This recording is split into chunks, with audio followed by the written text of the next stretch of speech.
Hello,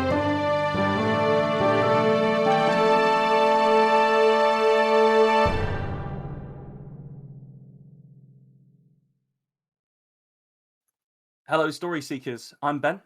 I'm Nico, and you're listening to The Tiny Bookcase. For this episode, we are joined by one of our favourite recurring guests. He is the award-winning fantasy author of the critically acclaimed Tidechild trilogy and one of the minds behind the wonderful Writopolis podcast. His most recent epic, Forsaken trilogy, is a tale of vicious outlaws, warring deities, and an evil empire set within the bounds of a forest out of darkest folklore. The third and final book of that trilogy, Heart of the Weirdwood, comes out today. We would like to welcome R.J. Barker. I'm so excited. Yeah. It's my third visit and my first time doing it properly. I'm glad that you brought that very up similar rather to than my wife early on. the time doing it. Because my first visit I totally cheated. Second visit we just had a bit of a chat. But this time I've done the homework. Actually done the homework. Yeah, I've done the homework. Incredible. Yeah. Obviously we'll get into it, but you also picked the funnest prompt out of the bunch that we sent you. Yeah, there's So no fast doubt. as well. Picked it so fast. So fast, immediate, Yeah. no hesitation, perfect response time. Yeah, and I knew as soon as I saw it, I thought I know what I'm going to write. Yeah? Oh, that's wicked. Yeah. Oh, Yeah. that's very cool. That's very cool. So we were talking about it a bit off mic, but I'm aware that your progeny has started GMing D&D for his mates. Yeah. That must be kind of cool, being a very successful author, and then your son starts GMing for people. It's like, is it in the blood? That's awesome. I don't know. I'd be more likely to say that it's entirely separate, because he's not interested in my books. Right. Okay. It's like, do you want to read this? And so, well, no, not really, actually. And I think it's more, and yeah, it's more a thing. I think there's a D&D club at school, and he started doing that and really enjoyed it, so he's brought it home to do it himself. But I'm really glad he's doing something like creative. And so, like, I've written a novella that I call Space Cats, which yeah, it involves space cats in space. Is the elevator pitch, and he did read that and he really liked that. Oh, that must be nice. I Yeah, bet that's proper heartwarming to see someone that you've made then read something that you've written. Yeah, and someone that is rapidly becoming taller than you as well. Yeah, I bet. Offensive. I don't approve of it at all. Most people are rapidly becoming taller than me. That's a common problem at my height. Oh, poor Nico. When we finally meet, I promise I'll only sit down. Because I am quite tall. I'm going to hold you to that. But we're going to go to the bar now. Come on, RJ. Shuffling over my chair. Yeah. Exactly. Yeah. Oh, cracking! Bloody yeah, hell. but that if there is any noise, it is because there's six excited teenagers downstairs, fighting a dragon, I believe. We will dragon fight. Nice. We'll always make allowances for Nat 20s and Nat 1s on this podcast. So if we hear uproarious cheering, then good. Yeah. You probably won't, because I'm in the new bedroom in our new extension, and it's quite well insulated. I remember we were talking a little bit about what you were doing to your house last time, because you mentioned that there was an enormous bubble of water above your writing desk that was sort of hanging over you like a sword of Damocles. Yeah, it was basically it was old water damage, and because they were doing building right next to it, it had just the ceiling had kind of given in, so it was slowly falling down above just where I write. And I had to get the builders to come in, and they just took that bit of ceiling down. It was like a race to see what was going to happen first. Either the ceiling popped on your head, or you finished the book. Yeah. Right? No, I chickened out completely in the end. I just thought, I can't do this. But now we've got, cause it's a really old building, we've got a Dickensian patch in the ceiling, so it kind of feels like we're in Oliver Twist. Well, yeah. When you say Dickensian patch, do you mean it's like a flattened orphan that you've nailed to your ceiling? Yeah. Pockets. Yeah. It's just a hole, and you can see all the lats of the floor above through it. So it kind of looks like we live in some sort of Victorian garret. even though Right. we don't, and we've spent an offensive amount of money on on renovating a hayloft, and I don't have any money now. I'm never going out ever again in my life. That's why everybody listening should buy RJ's books. Yes, yeah, buy my books because my wife has plans for more, and I have to keep happy. Yeah, we want to get the home under the hammer, not the RJ. So Yes, get out there, buy those books. yeah. I think that's enough silly buggery, gents. Yeah. It may be time for some stories. So, Oh, good. as always, the three of us have written, and that is the three of us this time, RJ, to the same shared prompt. The prompt this time is crumbs. Ben, you're reading first. Let's see if you ate and left none. Crumbs. Brother Eli stared at the crumb nestled in the soldier's beard. It wobbled precariously as the burly lackwit scrunched his face into a mask of feigned deliberation. Eli thought it might perhaps be a remnant from an overly ambitious bite of a sandwich. A shard of biscuit lodged there since his last wash, which by the smell of him could have been a while ago, or just a flake of dead skin in the unkempt mass of pubic curls. Even if it were the latter, Eli would be tempted to eat it anyway. "No," said the soldier, and Brother Eli blinked, stunned that his eloquent and impassioned request had been so bluntly denied. Trying to put his ravenous mind in order, he put his remaining strength into appearing important. "You do not understand. This cordon is completely illegal, and as a member of the clergy, I must inform you that the king will be subject to the archbishop's wrath if everyone in the port is not given their liberty immediately." In truth, Brother Eli had no more leverage on the bishop than a serf has on his lord. "No, orders," the soldier repeated himself. A kinder monk with more patience might have said such behaviour was stolid and loyal. Brother Eli could have throttled the bastard, if that wouldn't surely damn him to an eternity trying to swim to the surface of a lake of fire. "You will have blood on your hands if you do not at least provide emergency rations." "A bit of claret is fine by me, priest. Now move back." Brother Eli trudged away, the defeat of his last hope bringing with it an emptiness of thought that rivaled the sharp ache of his deflated belly. Despondent, he left the soldier and the barricade behind to descend the steep streets towards the waterfront. The trade hub of the kingdom should have been filled with people of all colours and creeds, bustling between the fishmongers, net menders, and dockside taverns. Instead, the harbour and port district had been sealed by royal decree for 3 weeks. Food and patience were exhausted by the middle of the second week, and since then an eerie pall of quiet had lain like an invisible fog over the streets. The word was that the new king was embarking on a trade war with his rival, and had sealed his own port to make a point.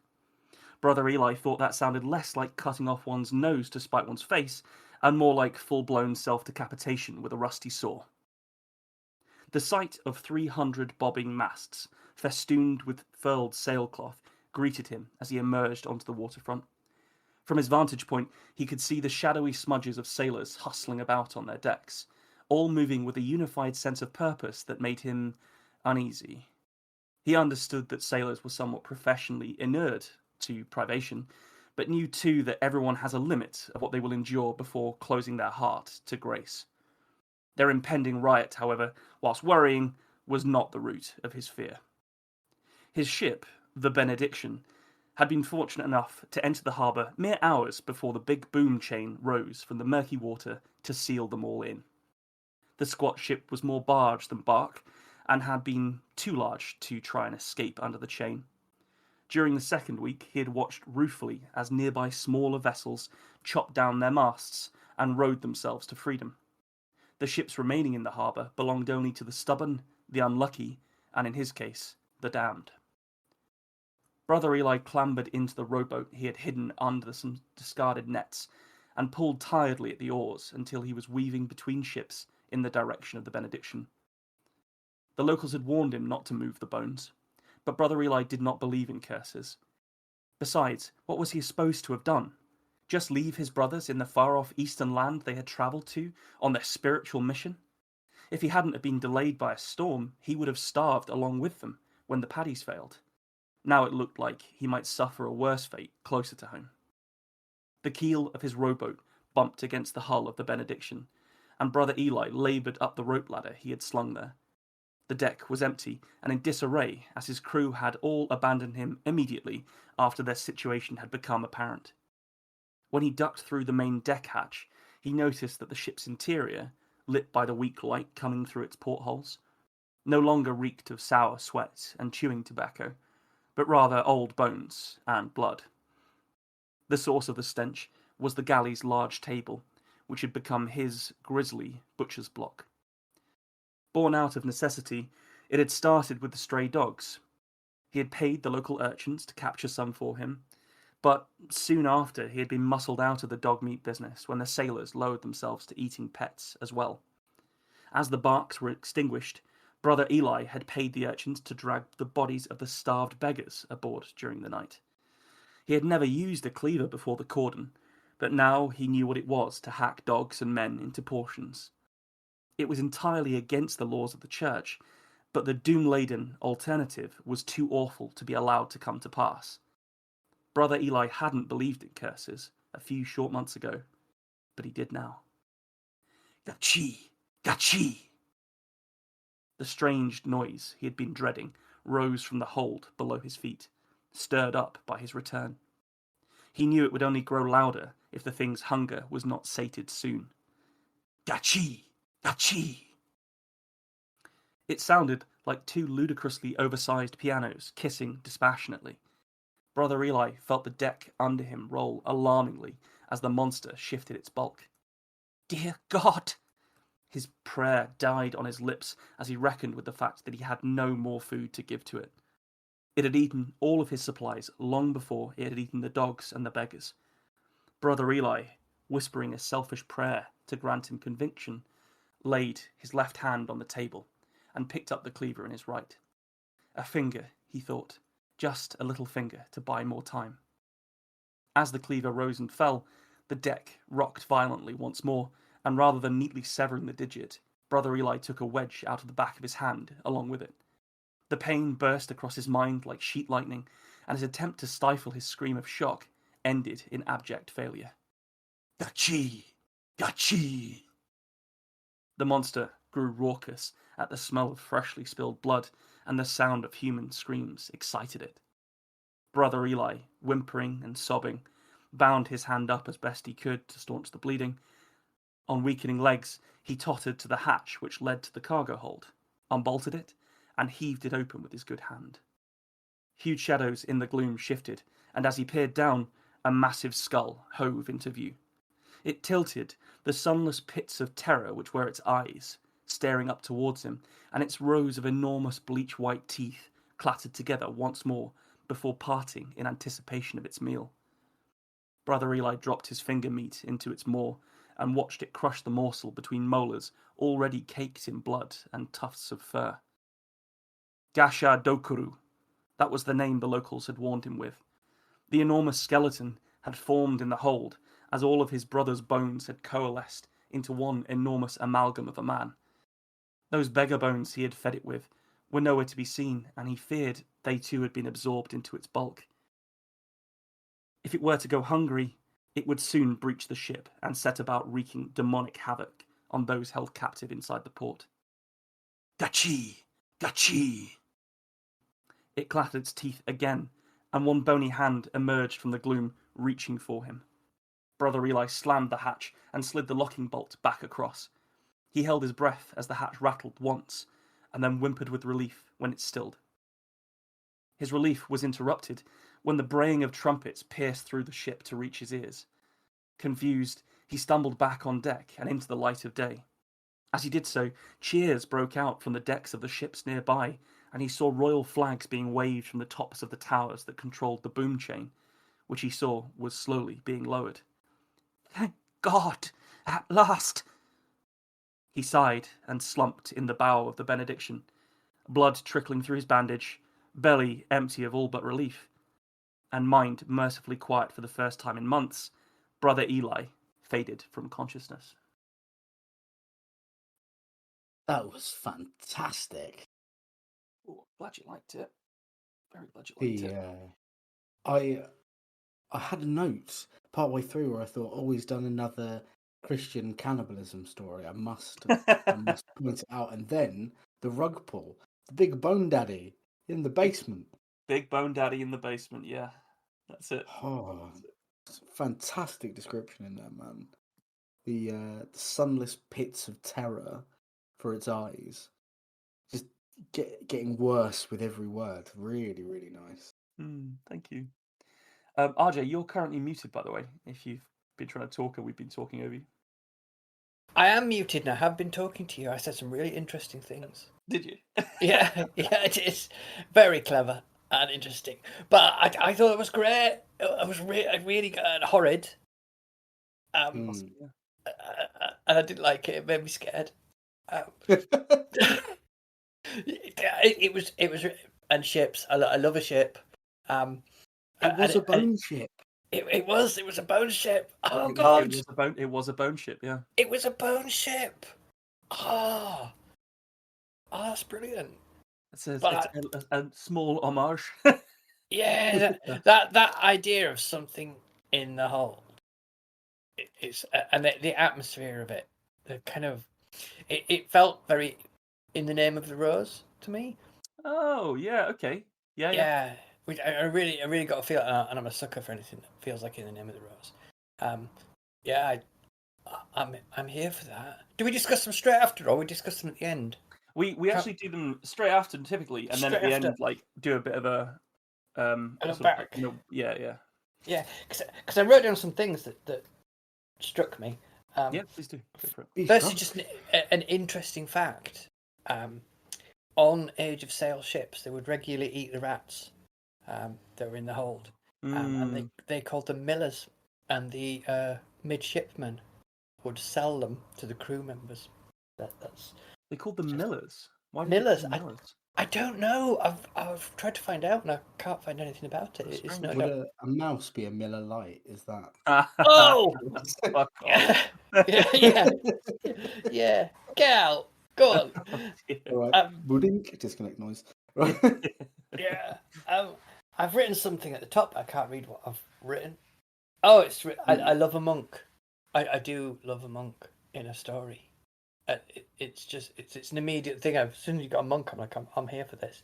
I loved an imperfect monk. I think that's it. Yeah. Knowing that part of him wanted to strangle the soldier. A fantastic soldier voice, by the way. Yeah. I made a note of that. That guy was great. And Burley Lackwit. Lackwit. Yeah. Lovely. That was his name, right? Yeah, that was of the of the Royal Lackwits. Of the New York Lackwits. Yeah. And I love the pubic curls of his beard because that was quite unpleasant. My wife hates beards because she says I don't want to see people's pubic hair. I get it. Say it to people to their face, but that's why I'm not allowed to have a mental moustache or anything like that. She's just like, no, not putting up with it. But I really like that. Would you do a handlebar if you could? I think I'd go twisty. Twisty. Yeah, I think I'd go a bit twisty if I could, but it'd need to be white. Oh. I think if I was a complete silver fox, it'd be acceptable then. Like that. Yeah. Yeah, in my head. I liked more Bard than Bark. Yeah. Bark. I thought it was lovely. Dickens. It's there's more of gravy than the grave about you, which is what it made me think of from Christmas Carol. One thing I would just ask is, when is it set? Yeah. So I did mention this to Nick before we started recording, but basically, like, I kind of deliberately took out most of the setting stuff in order to get it inside the word count. But so I'm imagining this would be like something like sort of 16th, 17th century, that kind of time. That was very much what I got, and that means you cannot have pianos. Means you can't have pianos. That's a really, really good note. Yeah. Ooh, when were pianos Perhaps invented? harpsichord. Harpsichord, yeah. Pianoforte probably is what you would have. Mm. And And I'm could a not. pianoforte kiss dispassionately, or are they too fiery in the Yeah. belly? Yeah, I, Perhaps they like I two think. pianoforte really Yeah. going at it. Yeah. I think that they're probably too. It's probably too long a word for it to work, and I don't know why. That is a thing in my head. No, I'd But agree. I'd agree. yeah, you can't have piano. I think piano's relatively recent. 18th, 19th century, I think. Yeah, that didn't even occur to me. So that's a really good note. Thank you. It was properly my only note on it though. Oh, really? That was it. That was my only slight criticism, was that you can't have piano. And I honestly never want to hear somebody say finger meat again. Mm. Yeah. Yeah, The that sequence of him taking a wedge out of his hand was horrible. yeah, Yeah. It was really well written because it made me recoil. Mm. proper Good. cringy. Thank you. You I'm can't glad. lean away from your own headphones, so it is hell. Yeah. Didn't matter where I went. So I could not find the name for that bit of your hand. That that bit below your little finger, on the edge, on Yeah. like the edge of your hand, like the edge of your hand. There doesn't appear to be a name for it. There's no like, where you have like the heel of your hand is like the bottom of your palm and stuff like that. Yeah. There isn't really a name for it. So I went down like a proper rabbit hole when I was describing that, about trying to get that right without there being a name for it. I don't know. Mix, Edge. Like I was leaning edge, like I had like a version of that sentence that said edge, and it just didn't like roll right. No. So yeah, It's What not do you think visceral.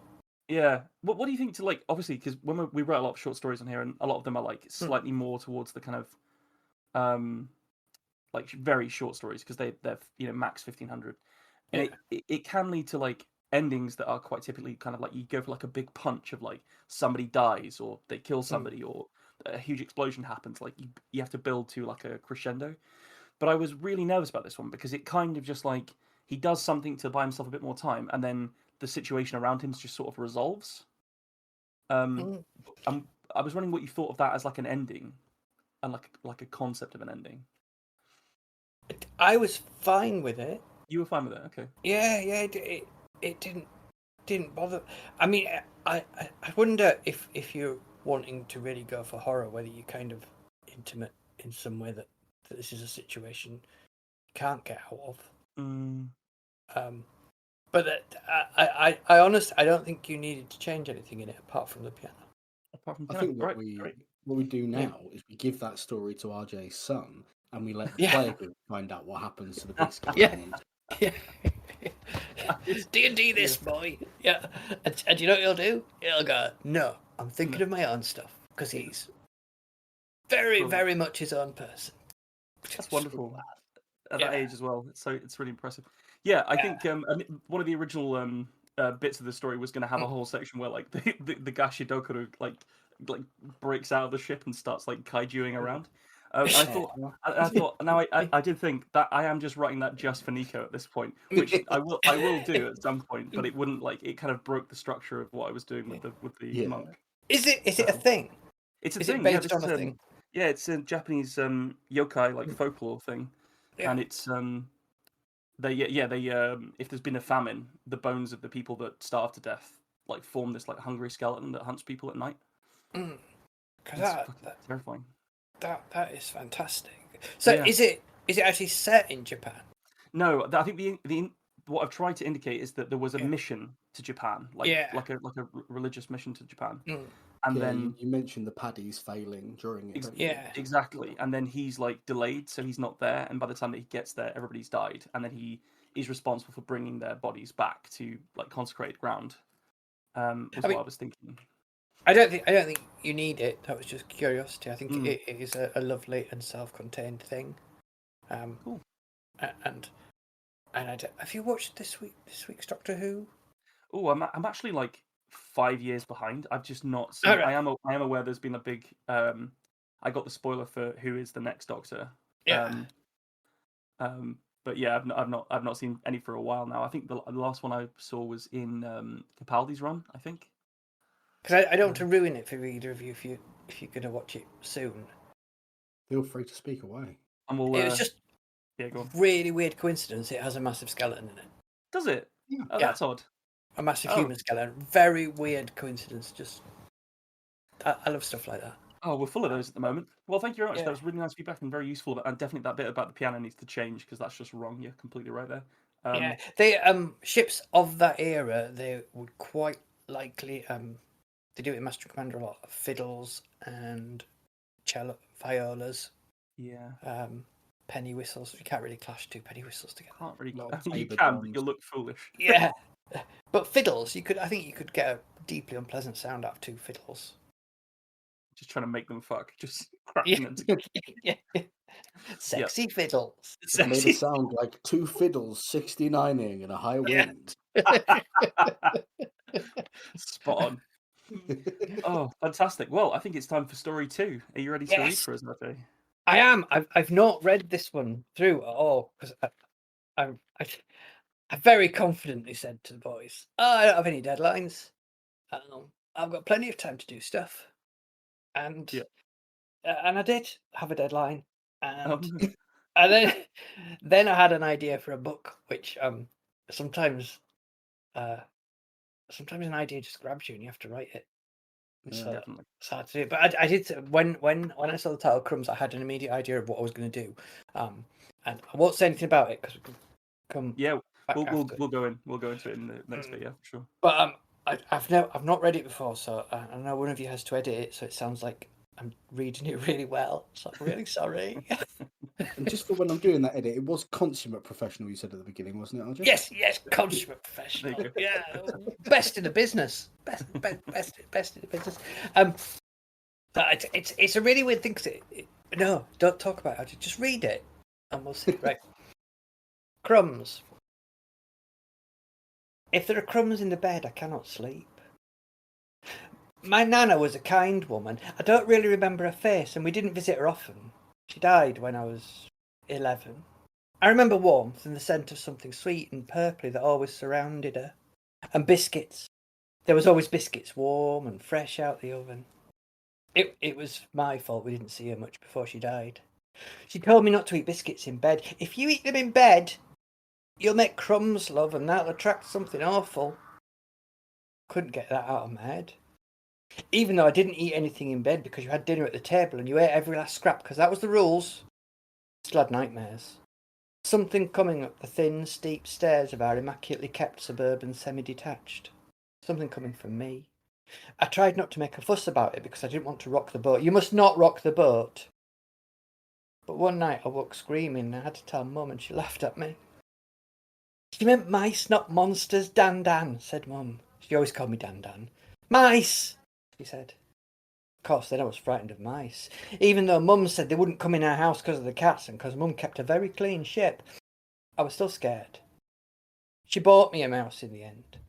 And I had to look after it or there would be consequences. And I was more afraid of the consequences than the mouse. So I cared for him. I called him Dennis and I became quite attached.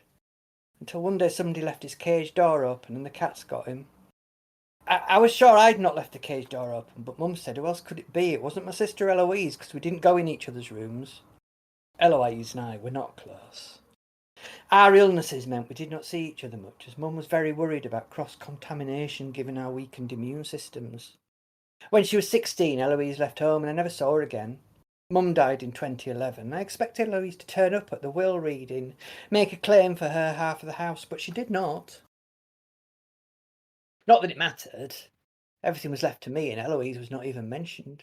Maybe she knew that and it was why she did not come. Sometimes I think my neighbour's cat is getting in the house. If I catch it, I will kill it. Mother loved cats and had 4, but I think they are dangerous and they make me ill. I didn't eat for a week after Dennis died. I felt so guilty about it that I barely noticed my punishment. No food, apart from vitamins and pills. And Mum threw out my collection of magazines. She said that wasn't part of the punishment, but because they were a fire risk. Not many people know that a lot of the toys and games were actually quite dangerous in the early noughties, but it's true. So Mum would read some scare stories. She never worried me with it because of my nerves and get rid of the dangerous ones. I was sad when it was my favourite games, which happened more than once. I even got angry about it once and shouted, 2 peas in a pod, that's what Mum said. She always used to say it to me when I acted out. She said I was strong-willed like her, and even though I was going to be punished for it, she respected that. 2 peas in a pod, Dan Dan. I still live in the same house. And I'm trying not to eat in bed, but it's getting difficult, and I don't know why I'm bothered about it. Mummies pretty much have the run of the house now. I did think about traps, but that made me think of Dennis and how I found him opened up with his innards spread across the floor. Mostly I eat biscuits and things in tins. I don't do fresh because that would mean opening the fridge and it's almost stopped smelling now. Fresh things go off. I get bread, of course, but I know exactly how much bread I eat in a week. When Mother died, I changed the brand of vitamins and pills I've been taking to control my illnesses. Mother taught me that doctors cannot be trusted. Mother knows best, not some flim-flam man in a white coat. I couldn't find her brands of vitamins when I looked. So whether it was the new brand of vitamins or the lack of cats, I do not know, but I started to feel better after the funeral. My illness went into remission. I bought 27 boxes of the new vitamins, so I do not run out. My dad died in 1996, and good riddance to bad rubbish, that's the truth. I don't remember much about him, but I know he was cruel because Mum told me. Not only was he cruel, but he made me and my sister ill. Bad genes, you see. That's why we were both so sick. Same illness that took him, a wasting disease called temylysosis. It's very rare, not even on the internet. He left us enough money to get by if we were careful, so Mum was very careful. We covered all the furniture in plastic to keep it in good condition. She called the front room our palace, and on Friday nights we all got together to sit quietly and enjoy a television programme. The plastic is still on the seats in the front room, but you can't sit on them or see the TV now. The room is too full. Mostly it is full of my collection of practical car engineering, a weekly magazine which ran from 2006 to when it went out of print in 2022. I have never owned a car and cannot drive.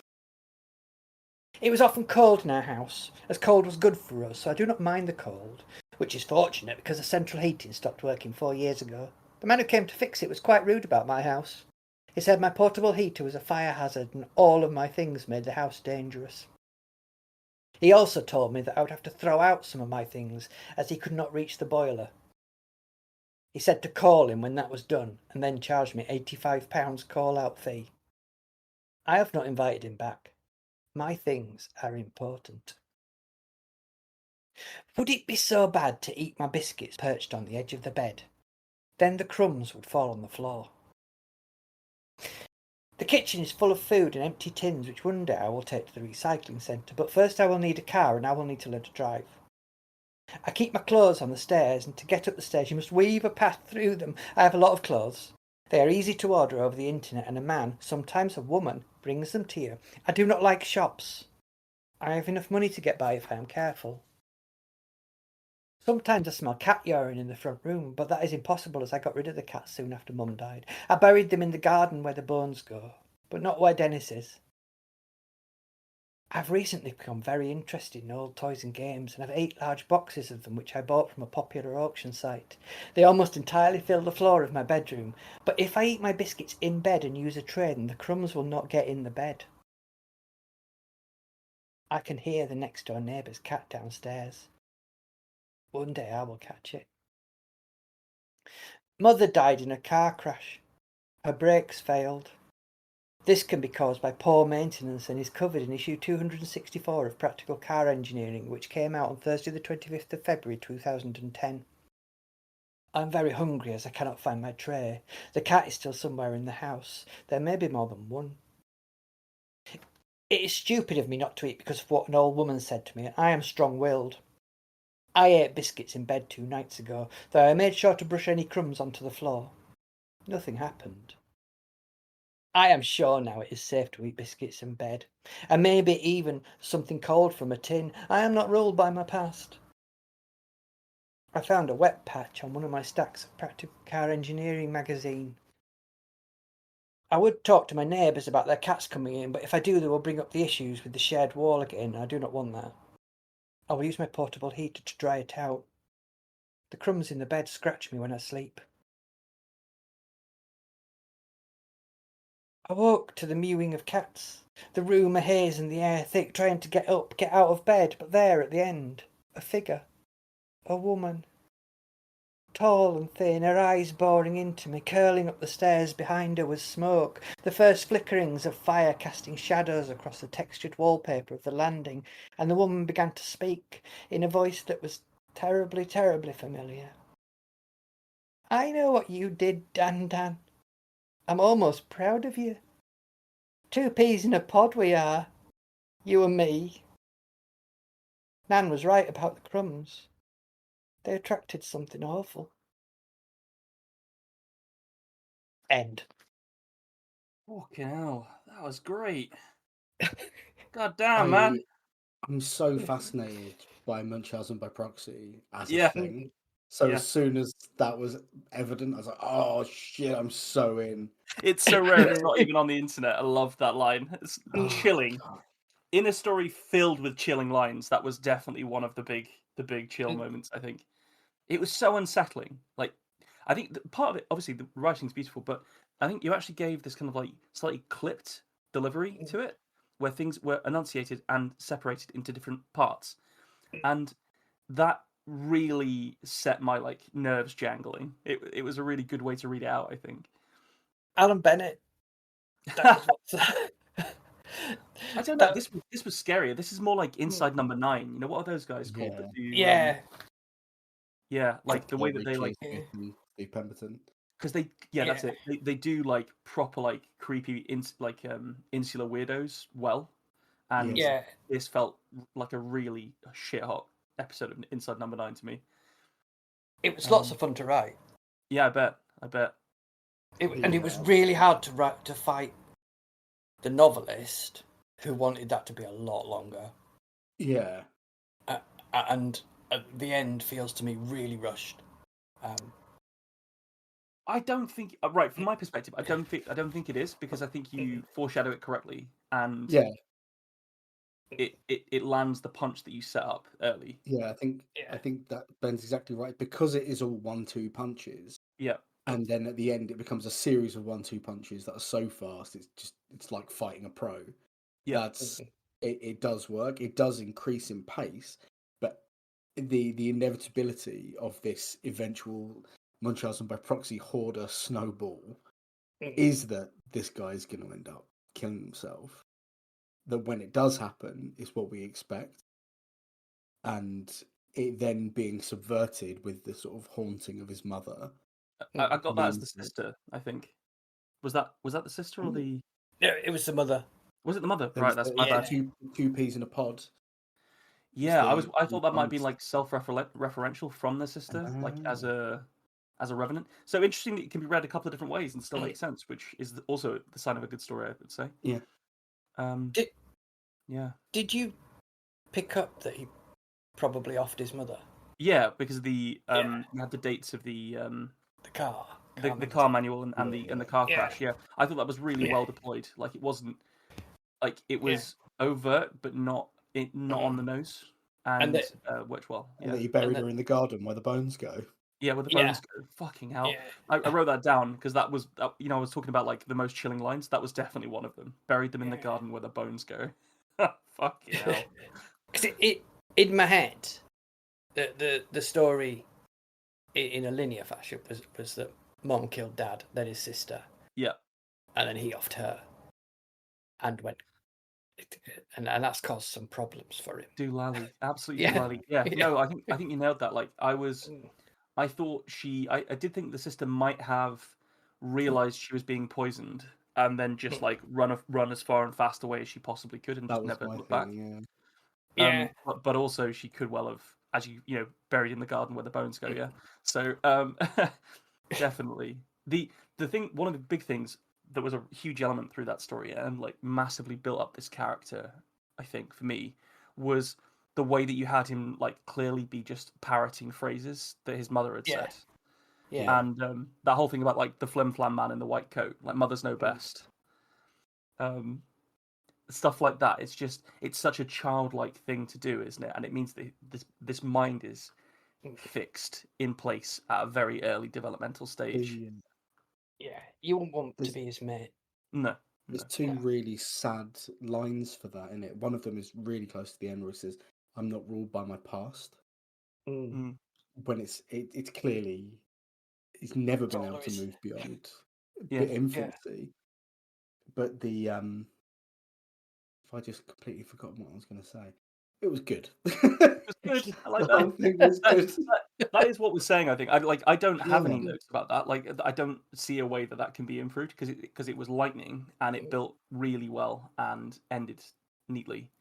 Really liked it. Thank you for letting me do it properly because I really enjoyed it. I've not written short stories for ages, and it was lovely. It's a cool process, isn't it? Yeah, Yeah. to get back to it. And the other thing I was going to say is you can. I mean, I've not heard Nico's yet, and it's probably going to be terrible. But but you can tell that you've been writing a lot. Oh, I see. Yeah. Yeah.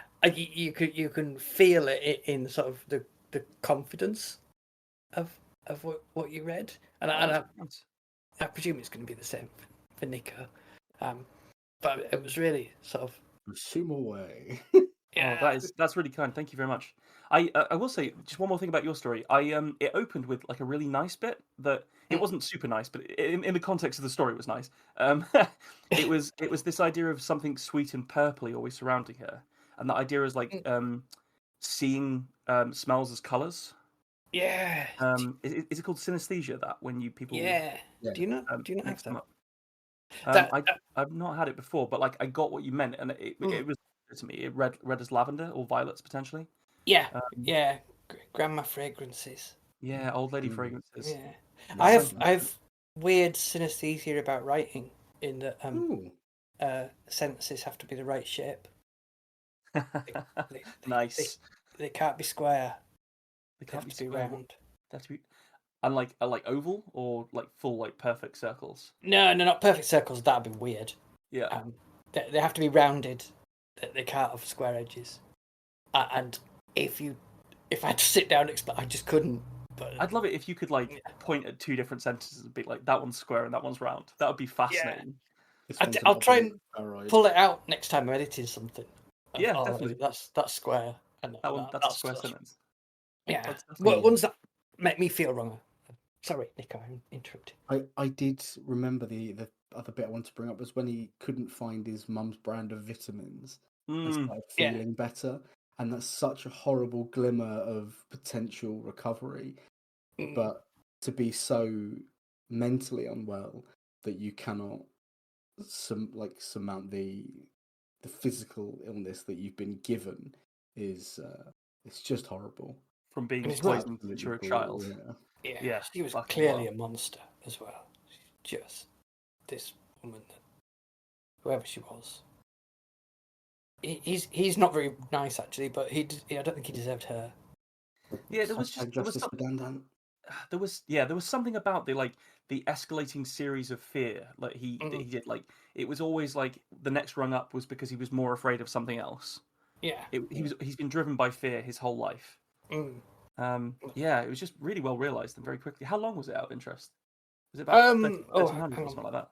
Let's see. I can tell you. Let me find the document.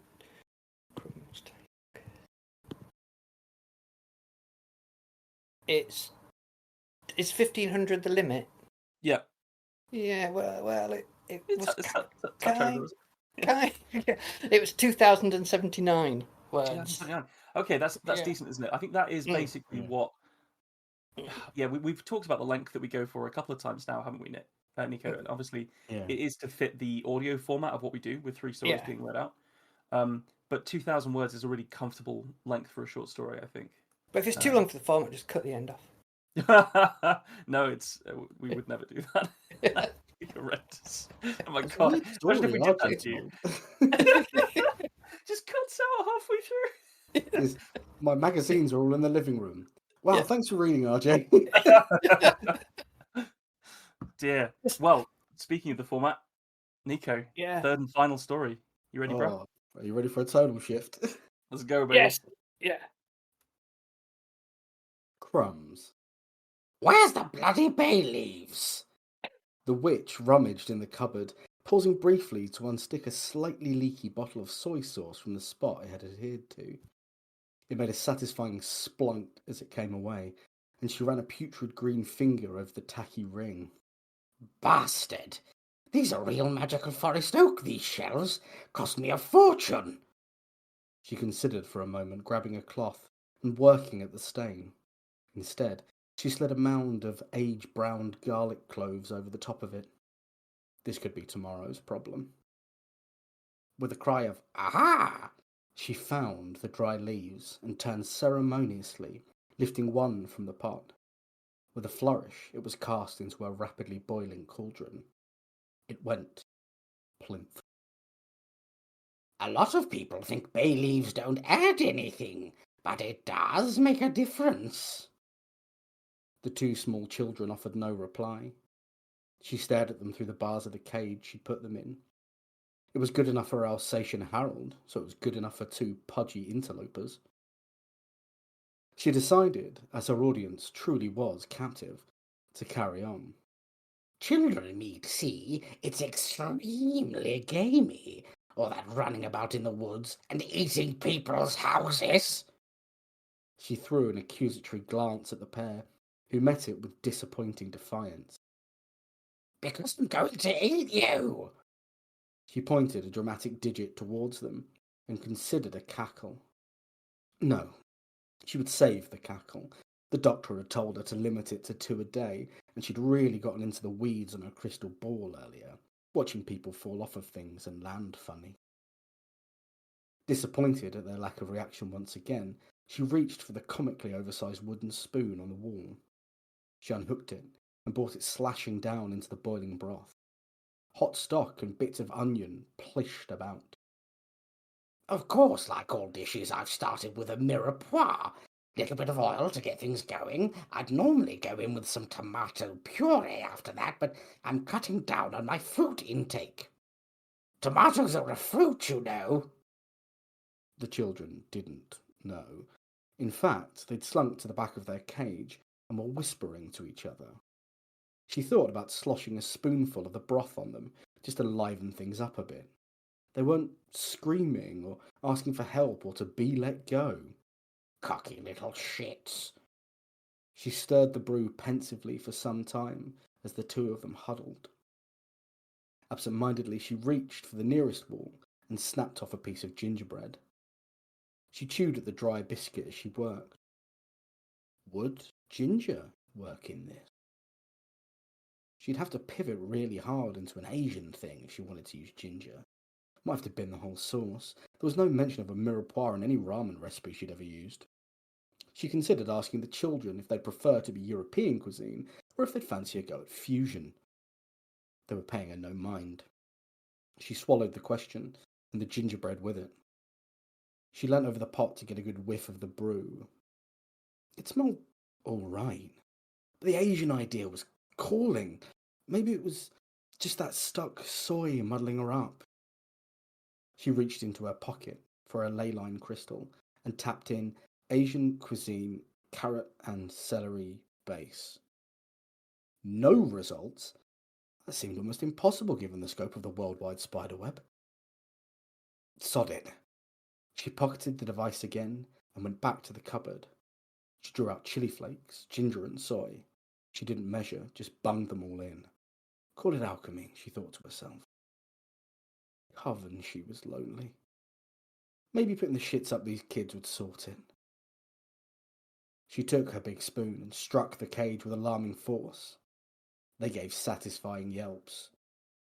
I hope you two are feeling tasty. No, we are not. The little girl had stood and strode to the bars.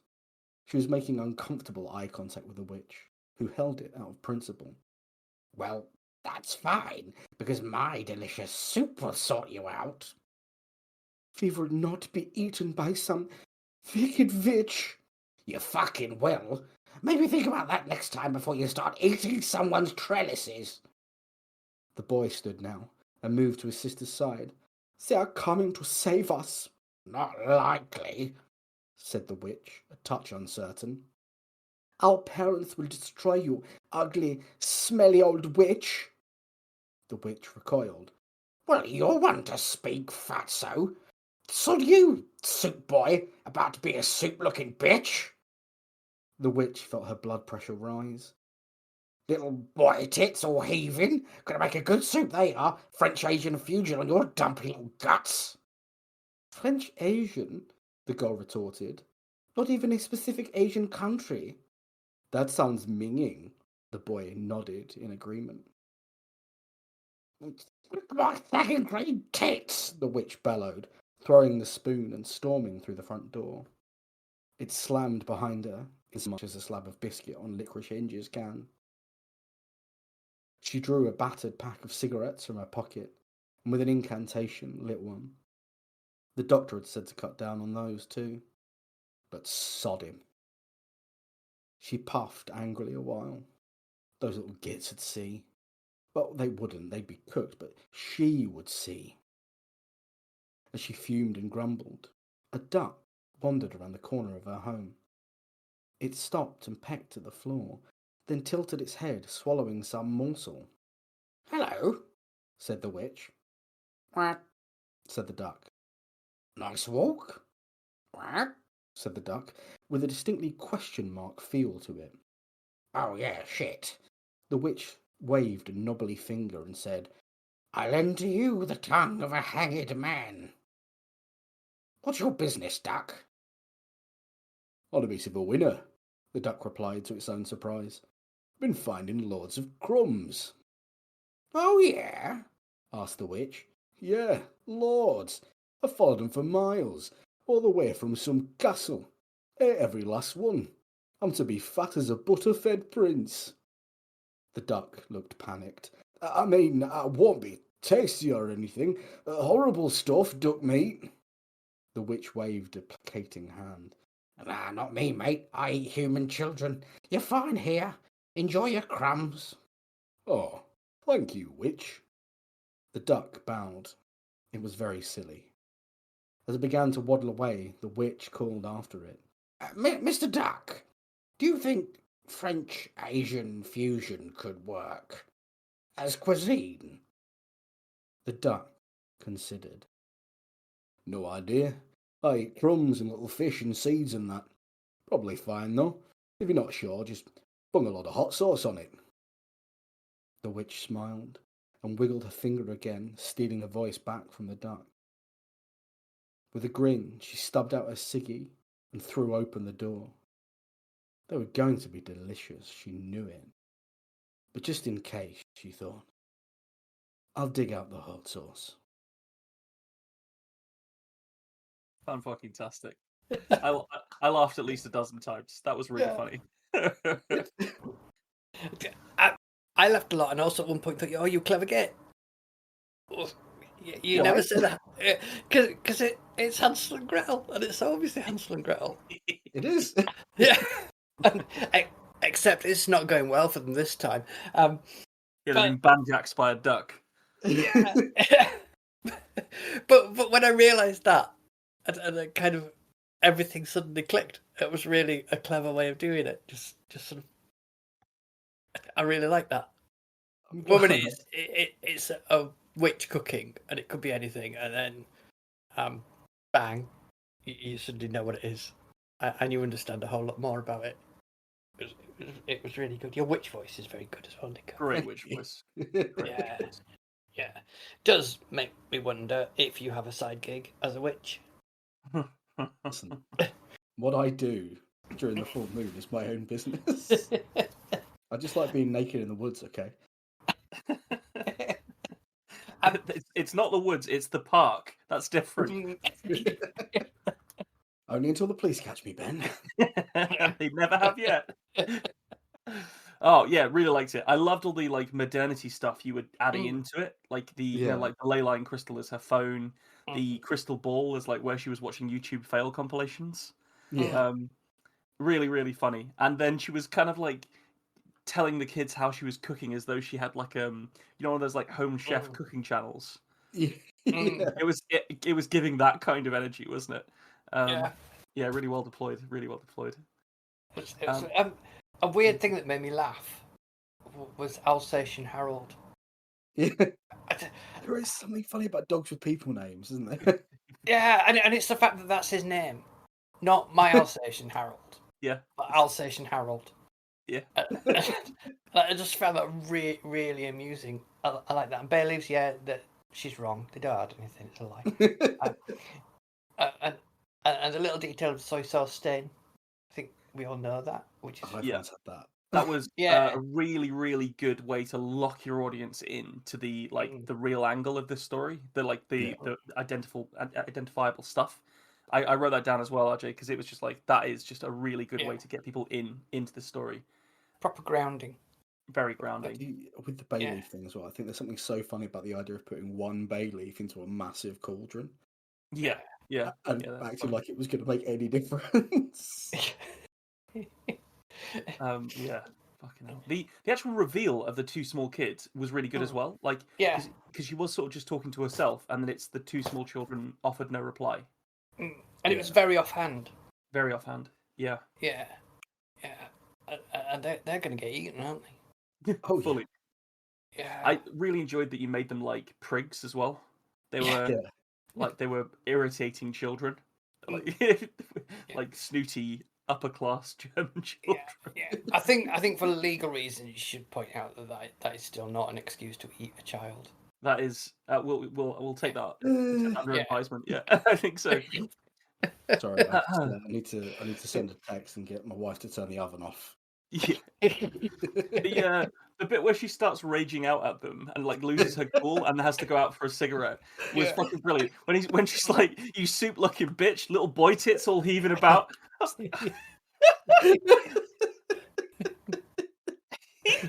Oh, made me giggle a lot. That I fucking loved it. So funny. I liked the bung hot sauce on it because that's how I cook. Yeah.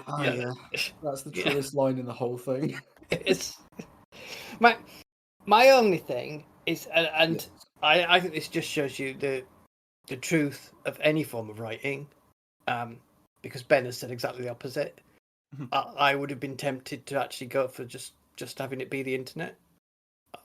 For me, there's a ridiculousnousness to it. That's fair. I guess you could even still access it through the crystal ball, couldn't you? She just like hijacks her neighbour's broadband or something. Yeah, that could be good. But my only fear about giving everyone the tech was that the kids would just turn on Find My Phone. Oh yeah, it had to be witch tech. Yeah, well, she could. Oh yeah, well maybe they're too young to have phones, or they're that sort of rich posh kid that isn't actually allowed a phone because it's bad for your education. I think they definitely fall into that category. I think. Yeah. I had two more things that I want to go through. This first was that I really liked this that kind of like I occasionally call it like off-piste cooking or like discovery cooking. But when you just start like you kind of be like, I know what flavors are, and you just start chucking shit in. It's really good. And then her kind of like without any self-awareness that's what she was doing, referring to it as alchemy was really amusing to me. And then it was the little line about being lonely that really like just injected itself into that scene, and it actually did add a lot considering it wasn't very many words. Did she say coven she was lonely or oven she was lonely? Coven. Coven. Yeah. I would like to be friends with that Yorkshire duck. Yeah. He seems like a lad, doesn't he? Only when he's got a dead man's tongue though. He needs to go to school. Yeah, he does. And I think it's a bit mean of her to take that off him. Yeah. Imagine unleashing that menace on the world. Here, throw some bread in pond. Who said that? Quack. Quack. That's just Gaspode, isn't it? I've just written Gaspode, the it's Wonder Dog. Duxpode, yeah. But I really liked that. I really enjoyed it. It did what it was meant to do, and also managed to be surprising. And reworked fairy tales very popular. Reworked fairy tales, yeah. Yeah, if you can make it into a novel. I would read a novel of that. I feel like if the witch, this was like the starting point of like an alternate timeline where Hansel and Gretel do just get fucking eaten. Yeah. And then it's the witch going forwards from that point. That could be really good actually. On some sort of voyage of discovery. Yeah. Well, she's lonely, isn't she? It'll be her like trying to make friends. You could do like an eat, pray, love, but for the witch. Slowly Eat children, discovering, pray love. Yeah. you can't eat people's children if you want to be friends with them. Well, that's a Really? life lesson. Yeah. This changed everything for me. Oh, fantastic! I'm But I I'm used quite glad that went last because it's Mm. like it's had that gone first, it would have been really difficult for like me to get to my tone. I think. Yeah. it is the right place for the tonal shift at the end, up into silly at the end. Yeah, I think Yeah. so. I liked Do it a you lot. do you two plan this? Obviously, you can't know what your No. guests are going to bring. No, not at all. No, Yeah. we never know what each other has written. It's always the first Yeah. time that we hear it when we're on mic Yeah. being recorded, and it's just better that way. Like it wouldn't. We could theoretically sharpen it up beforehand, but we just don't because it's more fun this way. Yeah. Sharp is overrated, isn't it? Yeah, I think so. Yeah. A bit lackadaisical is. That's Always. perfect. Yeah. So we're actually really lucky here because today, as in today, when people are listening to this, right this very second, the third book of your Forsaken trilogy has just come out today. Yes. And it's called Heart of the Weirdwood. Yes. And I was wondering if you'd be up for just telling our listeners a bit more about the Forsaken trilogy and maybe I assume they can buy it absolutely anywhere. It'll be in all the bookshops and It'll be in all good bookshops, probably Yeah. some middling bookshops, hopefully a few really bad bookshops as well. Just any bookshop, as long as you've got my books in, I'm happy. How to describe it? It's kind of like somewhere between folk horror and fantasy, I think, in tone. I've often described the first book as a very long book where a man doesn't go anywhere. I'm not sure my publishers are happy with that description of it. I've got a description here that says Avatar meets Dune on shrooms, 5 stars, SFX. Yeah, that's absolute bollocks. I mean, it's lovely, and I'll take it. Yeah. But there are mushrooms in it. So, but like there's magic no. mushrooms. Yeah, there are. Right. There's a lot of mushrooms in it. When you say in it, do you mean narratively or sort of pressed between the pages of the spatial tree? you should get do a that, shouldn't I? free sample, yeah. Yeah, I should get some magic mushrooms and crush them in a book and offer it as a special edition. 3 I'll chapters get arrested. in, it says, eat this. Chapter 6 is going to blow your mind. Yeah, but the first book is I described to myself as a single samurai. It was right. This book is me failing massively because what I said to my agent I was going to do was a relatively simple fantasy take on Robin Hood that would be really fast paced and easy to read, and it's none of those things. There is a bow and arrow in it, so. Do you have the moment where the arrow gets split by another arrow? No, I didn't even do that. Man. I didn't even do that. It was rubbish. But it's set in a world that has massive trees, like trees that can take days to walk around the trunks. They're just huge. You can't see the tops of them. And there are levels of wood depending on how the massive trees are quite far away, and the nearer you get to them, the more hateful the wood becomes towards you. Though our hero Khan keeps saying to you, if you don't harm it, it's not interested in you. It doesn't care about you. It just wants to go about its business. It just happens that its business is actually quite dangerous. And there are people that can do magic in it, and they're like an aristocratic class, and everyone else is basically screwed. And this world is getting worse and worse and worse. And Kahan was raised to be the chosen one, and the one who would correct the world and bring about a new god, which, as you read the book, you realise that this actually happens quite regularly to them. Right. And nothing ever gets better. They just get a new awful human being in charge. But one morning he woke up and found that all the monks that had been bringing him up had gone, and he was on his own, and actually someone else was the chosen one. Oh, fuck. And as soon as that happened, everyone was like, right, bye, see ya. Damn. Oh, that's a really cool concept. Yeah, and when we meet him, he's like in his late 30s, and he's a hermit in the woods, and he wants to be left alone. And fate keeps calling, and saying, "Look, things are happening," and things keep happening to him. They're trying to drag him into current events, and he's like, "Nope, not getting involved. Don't want anything to do with it." Until eventually he has no choice.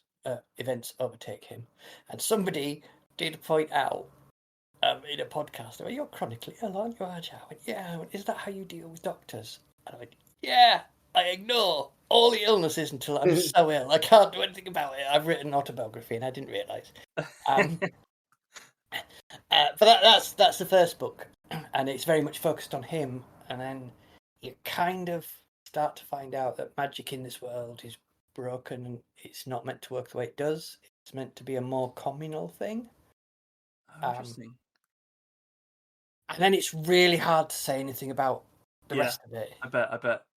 Because it's a book that kind of gives you a fantasy world, and it slowly builds it up in the first book, and it seems quite simple, and it's about a man defending a village, really. And you have that sort of Seven Samurais moment towards the end where they're under attack from massive forces, and you have him, who is very powerful, and he's trained the villagers to protect the village, and they're trying to do it in if you've seen Seven Samurai, this astounding battle at the end of it.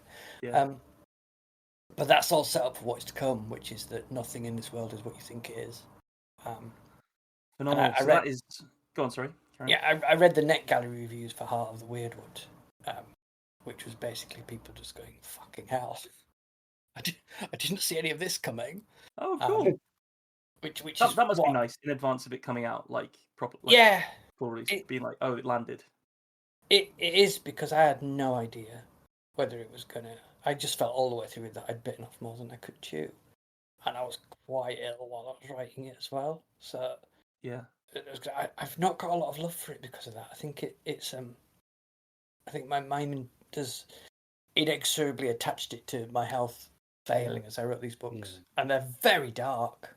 And I can't talk too much about this, but between books 2 and 3, I went away and wrote something that was entirely the opposite because I just figured I need to get out of this. But yeah. I think the end, Heart of the Weirdwood, ends up sort of being really quite uplifting and surprising and genuinely strange. Genuinely strange. I like genuine. I mean, the book 2 is genuinely strange, and my editor's comment is, "You better be able to pull this off in the third one because there aren't many answers in this book about the second one," which is, yeah, right. Solid. So, yeah. So to the people listening, this is the Forsaken trilogy. The first one is Gods of the Weirdwood. The second one is Warlords of the Weirdwood, and the final one, which has come out today, is Heart of the Weirdwood. Yeah, and they're long and dark and very, very odd. They kind of some described them as like new weird, and sort of, as in like spelled like NU - weird. No, sadly not. There's no rapping in it or staccato guitars.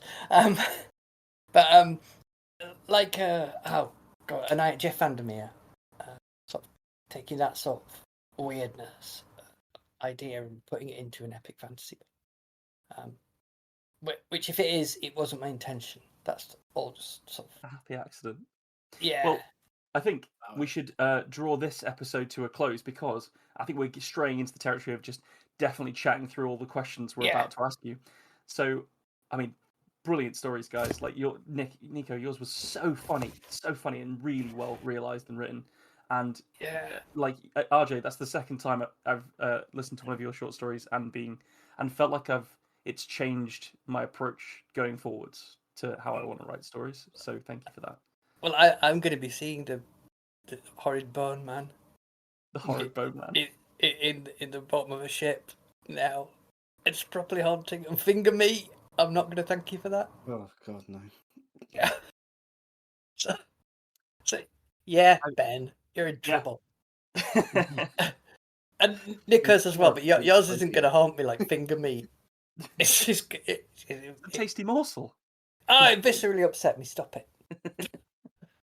Before we close this one out, RJ, I am going to give people an opportunity to go to your social media and say, "This hasn't got anything to do with Robin Hood, you fucking liar." So where can people go to send messages at you or read your strange musings? They can only find me on Blue Sky as RJ Barker, or they can go to my website, rjbarker.co.uk, and you will find me on Twitter, but I will never answer because I somehow locked myself out of it, and they won't let me back in. I think because they know I intend to nuke it the moment I get in there, but they will not send me a password reset. So I'm. Are you on Musk's shit list somehow? I don't know. Just Fantastic. well, yeah. I had one for my alter ego RJ Dark, and I nuked that, and now I can't get into my actual one for me anymore. Damn, that's creepy. Bloody hell. Yeah. So I wonder if they're just we know what you want to do. We're keeping you. You're one of our numbers now. So don't go to Twitter. I'm not there. It's just a ghost. Blue Sky only. Blue Sky only, yeah. Blue Sky only. Right. Next week, join us for the interview with RJ Barker. Thanks for joining us for this episode of The Tiny Bookcase. Remember to subscribe, otherwise you're going to miss out on the future fun. Also, tell a friend. If you like this episode, link them to it. We'd be tremendously grateful. You can follow us on Twitter at BookcaseTiny, Facebook at The Tiny Bookcase, and Instagram at BookcaseTiny for updates. Speaking of supporting the podcast, well, magic can only take one so far. The Tiny Bookcase is supported by the generosity of its patrons. Those kind souls have really kept my belly full the last year. Let's cast a spell for them, shall we? For rich ginger tones on their scalp, let us cast the Orangi Hedondo spell for Scott Byrne. And for general fabulousness, why not the Ooh La La How's Your Mother spell on Matthew McLaren?